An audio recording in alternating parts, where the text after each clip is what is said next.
হাম ও হামের উপসর্গে মৃত্যু ৮০০ ছাড়ালো। স্বাস্থ্য অধিদপ্তর জানিয়েছে বুধবার উপসর্গ নিয়ে মারা গেছে ৬ জন। ২৪ ঘন্টায় নতুন রোগী ভর্তি হয়েছে ১,০৩৭ জন। এ বিষয়ে কথা বলতে এই মুহূর্তে আমাদের সঙ্গে যোগ দিয়েছেন চিকিৎসা বিজ্ঞানী ও শিক্ষাবিদ অধ্যাপক ডাক্তার লিয়াকত আলী। ডাক্তার লিয়াকত আলী, আপনাকে স্বাগত জানাচ্ছি ইন্ডিপেন্ডেন্ট টেলিভিশনে। আপনার কাছে প্রথমে একটু জানতে চাই যে ৮ শতাধিকের বেশি শিশু এ পর্যন্ত মারা গেছে। টিকা এবং ভিটামিন এ ক্যাম্পেইনের পরেও কেন হামের প্রকোপ কমছে না, আপনি কি মনে করেন? ধন্যবাদ আপনাকে। আসলে তো জানা গেছে যে ভিটামিন এ যতজন পেয়েছে তার চেয়ে প্রায় 40 লাখের উপরে শিশু তারা টিকা পায়নি। সুতরাং এখানে একটা মাইক্রো প্ল্যানিং এর দুর্বলতা রয়েছে। আমাদের দেখা যাচ্ছে যে তাড়াহুড়া করে মাইক্রো প্ল্যানিং হয়েছে এবং যে শিশুগুলো পায় নাই টিকা তারা অবশ্যই হামে বেশি আক্রান্ত হচ্ছে। এবং যদিও একটা সেন্টার থেকে তথ্যে কিছুটা বায়াস থাকতে পারে, কিন্তু শিশু হাসপাতালের তথ্য অনুযায়ী যে 80% মতো শিশু যারা টিকা পায়নি তারাই আক্রান্ত হচ্ছে। কিন্তু এই কথা সত্যি আমাদের অন্যান্য কলিগ যেটা বললেন যে শুধু টিকা পেলেও যে হচ্ছে তারপরে যে হচ্ছে, আমাদের প্রতিবেদকও বললেন সেগুলোর সঙ্গে কিন্তু মানে আমাদের আন্ডার নিউট্রিশনের সম্পর্ক রয়েছে। আমাদের আসলে স্বাস্থ্য ব্যবস্থার মধ্যে একটা বেসিক দুর্বলতা যেটা হচ্ছে যে আমাদের এই যে স্ট্রাকচারের মধ্য দিয়ে প্রতিরোধমূলক স্বাস্থ্য ব্যবস্থা এবং প্রমোশনাল স্বাস্থ্য ব্যবস্থাকে যে জোরদার করবে সেটা হয়ে ওঠেনি। আমাদের আসলে একটি পাবলিক হেলথ ডিজি দরকার, এবং পাবলিক হেলথের আন্ডারে প্রাইমারি হেলথ কেয়ার এবং বিশেষ করে নিউট্রিশন প্রোগ্রাম, প্রিভেন্টিভ প্রোগ্রাম এগুলোকে জোরদার করা দরকার। আমাদের এখনো 28% মানুষের স্টান্টিং রয়েছে, অর্থাৎ বয়সের তুলনায় গ্রোথ হয়নি। আমাদের এখন 8 থেকে 10% লোকের বাচ্চাদের, বিশেষ করে এই বাচ্চাদের কথাই বলছি আমি, তাদের এখনো মানে সিভিয়ার যেটাকে বলা হয় গ্রোথ রিটার্ডেশন, হ্যাঁ, যেটা একদমই 8 থেকে 10% রয়েছে, অত্যন্ত অ্যাকিউট ক্রাইসিস রয়েছে।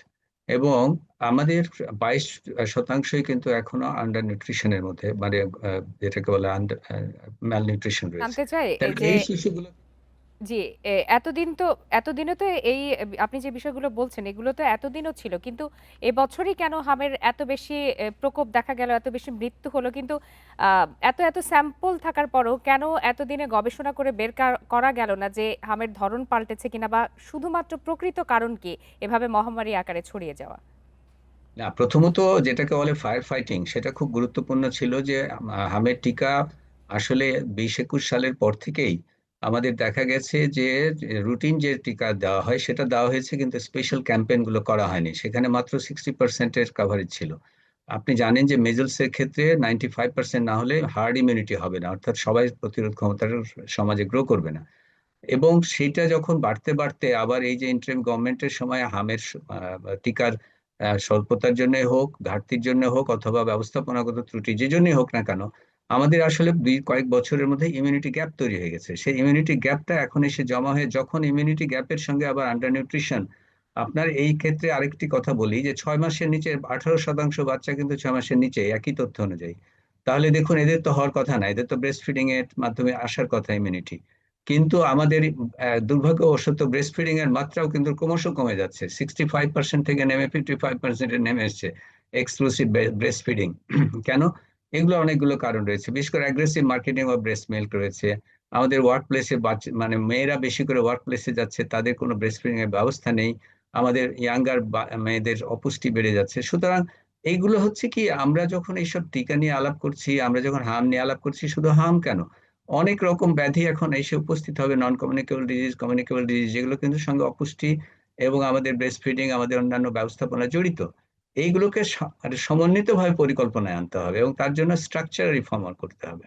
একটু শুরুর কথায় আসতে চাই যে ৮ শতাধিক শিশু যে মারা গেল, এর দায় আসলে তাহলে কাকে দেয়া যায়? শুধু কি হামের, নাকি রাষ্ট্রেরও কোনো দায় রয়েছে? দায়িত্ব কিন্তু কিউমুলেটিভ ওয়েতে আছে, হ্যাঁ, রাষ্ট্রের অবশ্যই। কারণ কি, আমি তো আবারও বলছি যে এই যে অপুষ্টি, আমরা যেখানে মিরাকল তৈরি করলাম মিডল অফ দিস, ধরুন 14 সালে আমাদের জন্য লান্সেট স্পেশাল ইস্যু বের করলো প্রাইমারি হেলথ কেয়ারে, সেই অর্জনটাকে আমরা কিন্তু গত 15 বছর হারিয়ে ফেলেছি। আমরা কিন্তু দেখছি যে আমরা সেই আন্ডার নিউট্রিশন এবং যে স্টান্টিং এর যে গ্রোথ রিটার্ডেশন, এইগুলো যেগুলো আমাদের আরো কমে যাওয়ার কথা ছিল যে হারে, তা তো কমেই নাই, বরং বললাম যে ব্রেস্ট ফিডিং এর মাত্রা বরং উল্টো কমে গেছে, যেটা বৃদ্ধি পাওয়ার কথা ছিল।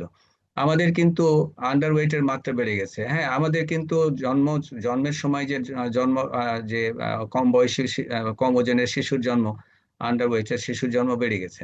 তাহলে দেখা যাচ্ছে যে আমরা কিন্তু এগোচ্ছি না। তাহলে রাষ্ট্রের অবশ্যই দায়িত্ব রয়েছে এটা কিউমুলেটিভ ওয়েতে।